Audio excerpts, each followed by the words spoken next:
এত রোদ গরমে এসি দেখে মেয়ে কিন্তু তাড়াতাড়ি করে আমাদের জন্য আইসক্রিম নিয়ে আসলো। জানো তো আমার মেয়ে জামাইয়ের দোকানেই কিন্তু আইসক্রিম পাওয়া যায়।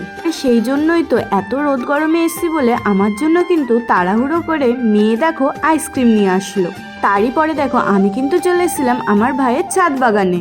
আজকেই প্রথম দেখা হলো এই যে চেরি গাছে কিন্তু চেরি ফল হয়েছে, এইদিকে দেখো বেদানা গাছে কিন্তু বেদানা হয়েছে।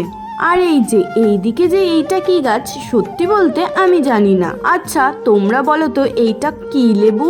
আমি তো বুঝতেই পারছি না এইটা কি লেবু গাছ। তোমাদের কাছে আজকে কিন্তু আমি এই প্রশ্নটার উত্তর চাইলাম। এইদিকে দেখো গাছপালা দেখতে দেখতে আকাশটা কিন্তু একদম মেঘে ঢেকে গিয়েছে। বলে আমি কেমন পাগল সেটা তো তোমরা বুঝতেই পারছো। তোটা মেঘ হওয়া সত্ত্বেও আমি কিন্তু দেখো গাছে জল দিচ্ছি।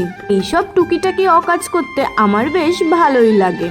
ভাবলাম মনে হলো এই গাছটা মনে হয় আমার দিকে তাকিয়ে রয়েছে, আর সেই জন্যই তো আমি কিন্তু এই গাছে জল দিয়ে দিলাম। আর তারই পরে দেখো রোদের তাপে আর কোনো কিছু বলার অবস্থাই নেই। এমনটা রোদ দিয়েছে ঠিক তেমনটাই কিন্তু বৃষ্টিও হবে। তাই আর বেশি রিস্ক না নিয়ে আমি কিন্তু ছাদের থেকে হাত ধুয়ে এখনই চলে যাব ঘরের ভিতরে। আর এইদিকে দেখো দেখবে তাহলে ছাদে কিন্তু আমরা সবাই ছিলাম। বুনু দেখো এইদিকে হাওয়াতে কতটা মজা করছে। ভিডিওটা আমি এখানে শেষ